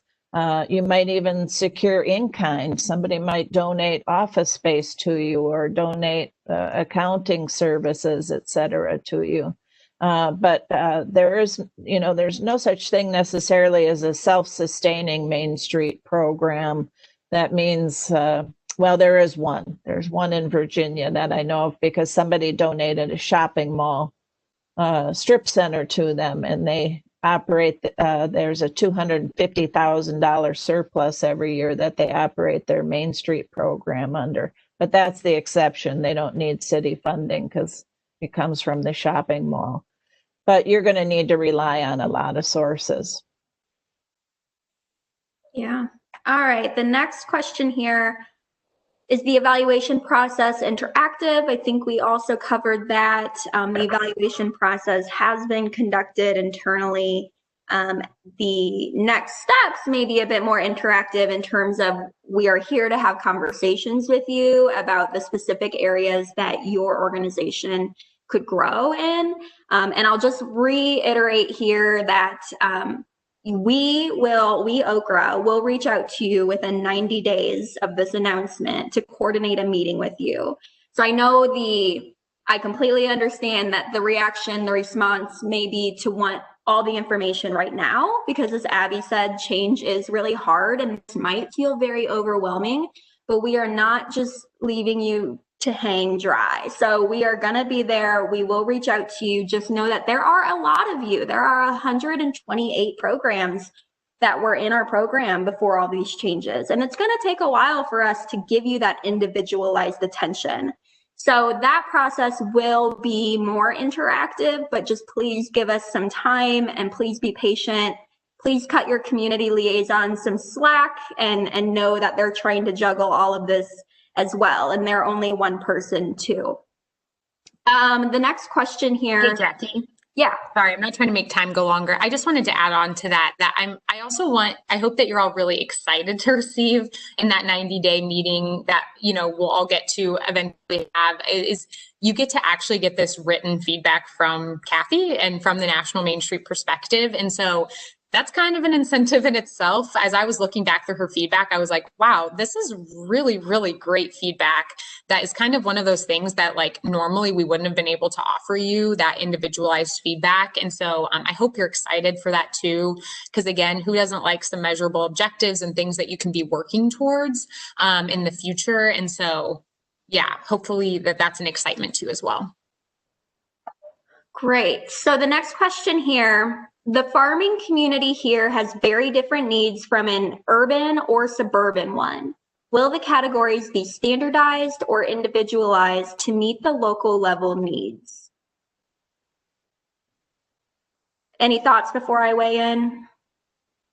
Well, there are, it's still following the 4 points. It's still having a work plan. It's still having a budget, but it is to scale, right? So if we look at the end of the year and say, well, how many volunteer hours did you have? We're not comparing it against an urban area. We're just looking at the basis there. And actually, some of the small communities just blew me away with their volunteerism and also their followers on Facebook. Some 2,000, 2,500 population communities had 3,000 followers on Facebook. So we don't have the same standards for, if you're under 5,000, you can have a part-time executive director. So most of the standards, though, the vision statement and whatnot, you still have to have those things, whether you're rural or you're urban. Yeah, that's what I was going to mention too, is that the best part about the Main Street framework is that it is completely adaptable to your local conditions. And I think just to kind of build off of that point, Kathy, I know for a lot of our really small really rural communities, they might be hearing all of this information this morning, and they might be thinking, you are setting the bar so high that we can never achieve that. But, you know, I would just emphasize, like you said, this is adaptable. It's a framework. It can be very localized. Kathy, is there anything you would say to maybe one of those really small rural communities who feels like this is too much or the standard's too high? Well, I still think the benefits of being in your program are worth it, right? So any steps that you're taking, and as Jackie, I think, pointed out in the beginning, if you're promotion oriented, that's great. And you can still learn a lot of things from other Main Street communities and the trainings that are offered that'll help you do the best kind of special events ever. You know, I saw some of you, your mission was to run free events for your community. Well, that's great.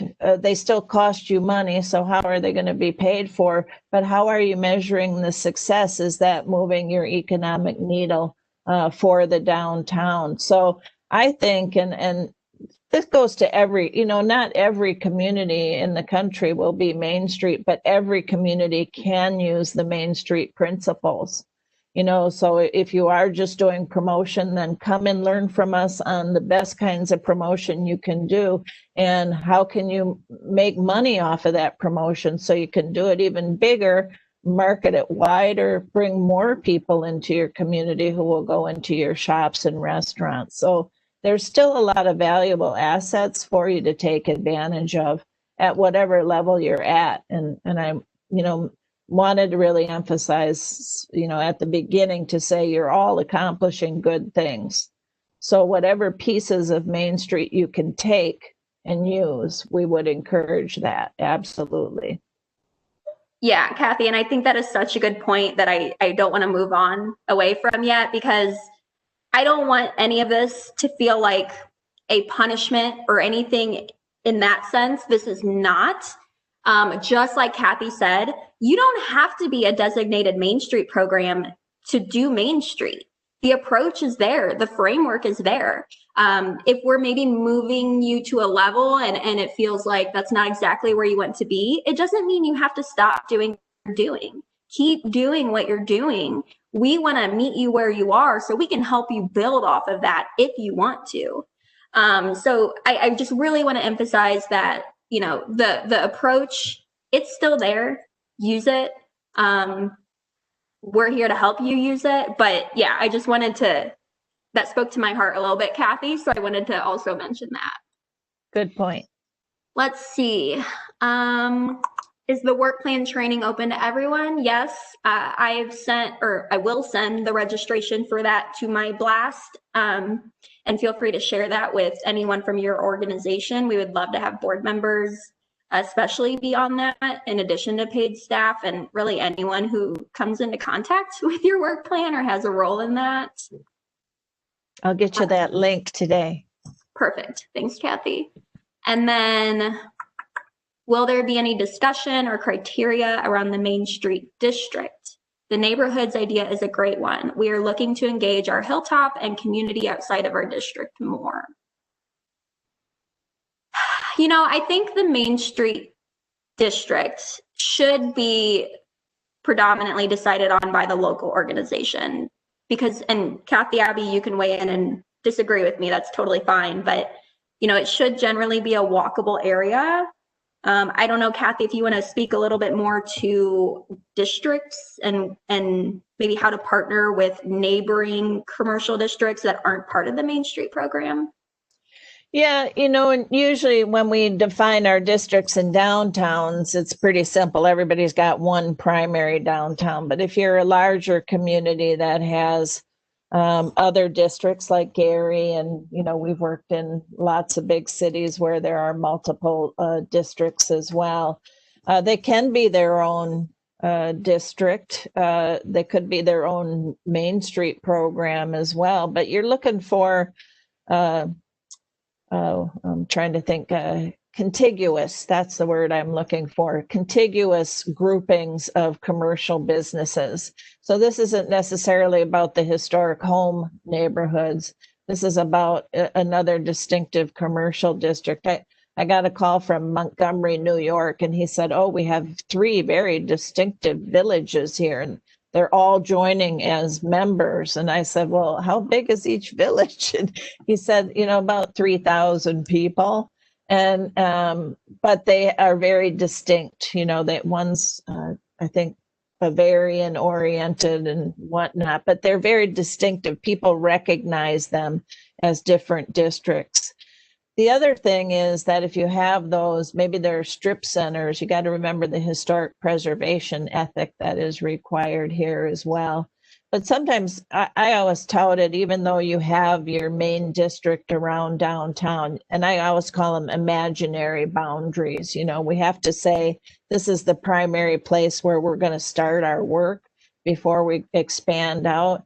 Is that a lot of the things that we did within that imaginary boundary benefited all the businesses that were in our community. So when we held a Christmas parade and 10,000 people came, every single restaurant in the city filled up, not just those in the downtown, because so many people were out.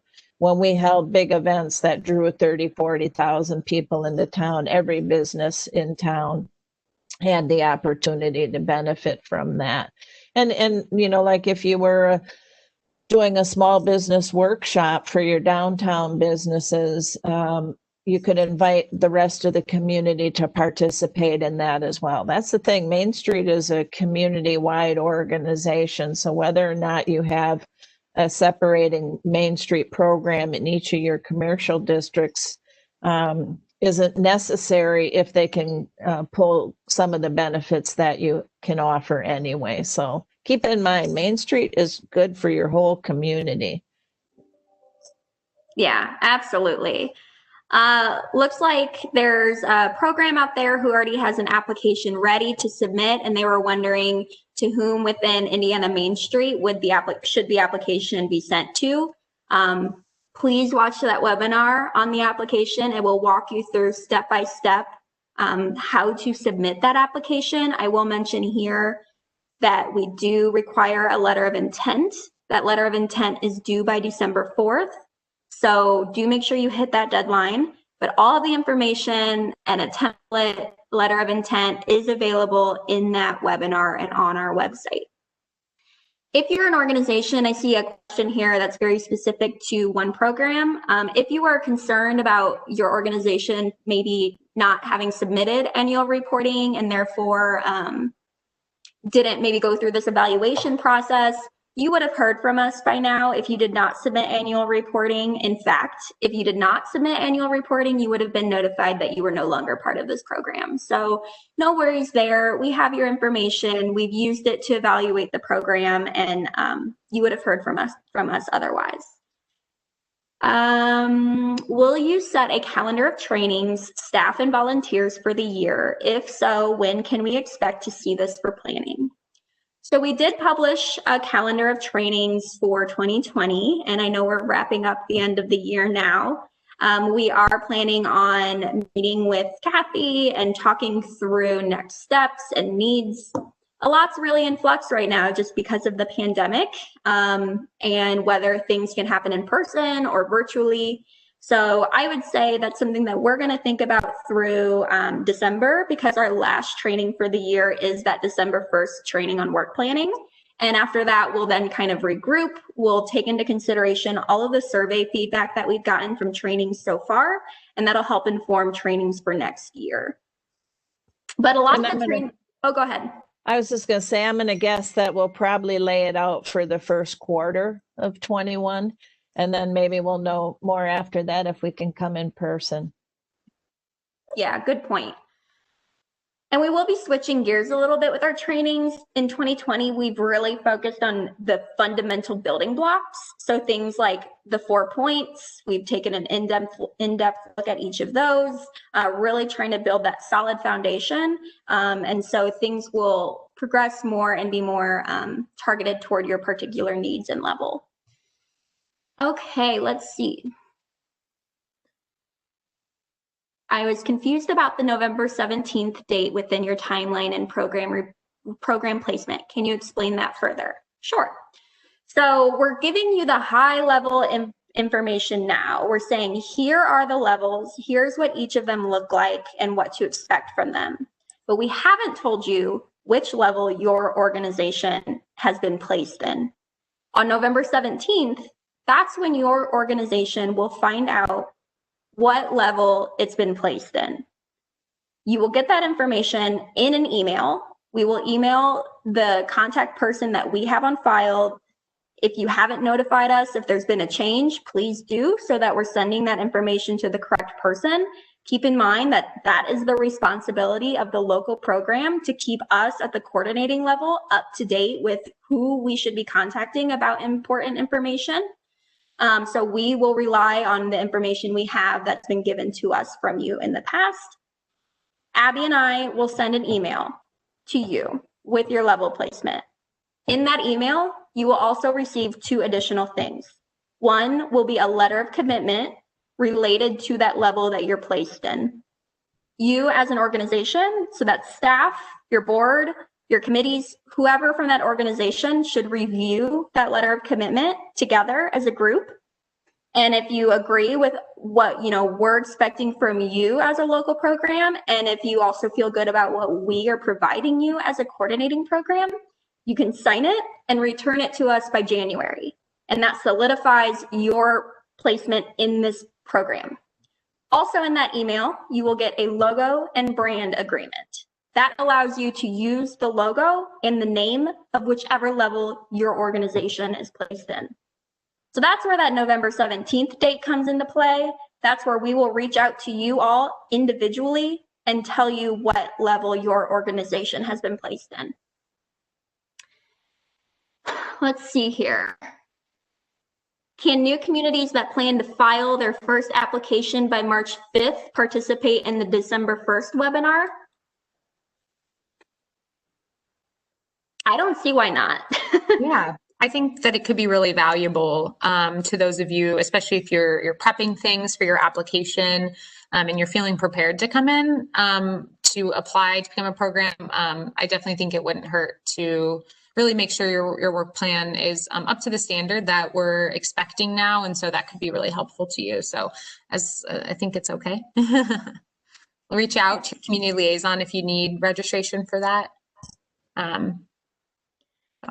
And then I think the last question I'm seeing here is, it says, is it even feasible for a small community, example, under 2,000? And what I think that question is asking is the Main Street program the right program for a small community? We have a lot of communities across the country under 1,000 as well. And we've had even some Great American Main Street Award-winning communities under 500 in population. I worked in Lake City, Colorado, I think population 400, something like that. They're operating with 2 transformation strategies. They're a wonderful community. They have a half-time executive director. So absolutely. It kind of depends, I think, on your downtown. If you've only got 2 businesses in a small community, then it's probably going to be really tough unless you can get some new development to bring about more commercial. But yeah, you can look at our map on our website to actually, if you scroll all to the bottom of our first page, it shows where all our affiliate and accredited programs are across the country. And you can go on there and look for small communities. There's a lot of small communities in Iowa, especially. And yeah, it just depends on the will of your community and the ability to get the resources you need to make it happen. I just wanted to mention to Jackie, there was one question in the Q&A that got added, and then I think this is the last one, and we can wrap up because I know we've gone over, but this person asked, is that ability to get grants a selling point from getting funding from the city government?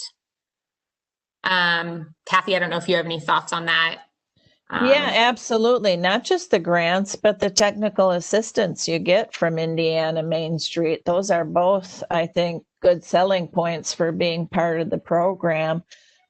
being part of even Main Street America for those that are NOMS communities that are at the highest level. We had a grant program that was just available to them. We've had the Heartbeat grants going out. So being part of the statewide program, which makes you part of the national program as well, keeps you informed of grant opportunities. Obviously, AARP always has grants. We're always pushing out information to communities about potential grants that are out there. But again, I think Jackie said earlier, don't tout this as this is a grant program, so we're doing it because we're going to find grants. When you set up your budget to come into the Main Street program, grants are only wishful thinking. These programs, your program is going to be successful because it is supported financially and with volunteers locally. And so you really, grants will enhance things. It'll go towards specific projects, but really to have a sustaining Main Street program, it needs to be supported locally with dollars and people. And so push yourselves to raise that money locally to operate. And then when you get a grant, that's just, icing on the cake, is that's then going to help you implement the projects that you have in place. So grants are good, but they're usually very specific to a project. Yeah, and I think, the person asked this question too, and I don't know if this person meant at all to, like, is it a selling point to your city government for them to see that as, and of course, like, I'm sure, that it's nice to be able to go to them and say, hey, we got this grant, we got this, for sure. But I also think your actions and the change that you're having in the community just from your organizational impact, long term, that's going to speak a lot louder than some money that you get from a grant. Obviously, again, grants are great. They help you maybe implement some projects, things like that. But I think Kathy hit it perfectly, just talking about, planning on making that impact even without those grants. And how do you do that? So. And I'd even say, look at the value of the services that you get. So when Indiana Main Street hires National Main Street to do all these trainings and technical assistance in the communities that got the transformation strategy visits, and the cost of those, the data that we pull, the survey work we did for the communities, and the community gets that for free. There's a value to everything that Indiana Main Street and Okra provides to your community. So I know I started for a while in New Hampshire. I'd do a visit and then I'd send them an invoice and say, you had this visit and it cost us $25,000. And then I'd mark the invoice paid by us, so that you understand that there's a lot of value just in your community liaisons to all the trainings that you're getting, scholarships, memberships. There's more value in that than getting a grant in many cases. Yeah, couldn't have said that better. Well, okay, we are way over our time. We'll go ahead and wrap up. I do want to remind everybody, tomorrow morning, 9:00 a.m. to 9:30, we do have some time set aside as a Q&A. If you think of any questions between now and then, this is your opportunity to bring them to us as a group, and we can talk through those much like we did here today. If you don't have a link for some reason to that webinar, definitely reach out to me and let me know. If you can't make it to the webinar, send me your question. We'll record it, and you can always watch it later. But just a reminder, we have that opportunity. Any last closing remarks, Abby, Kathy, before I wind things up?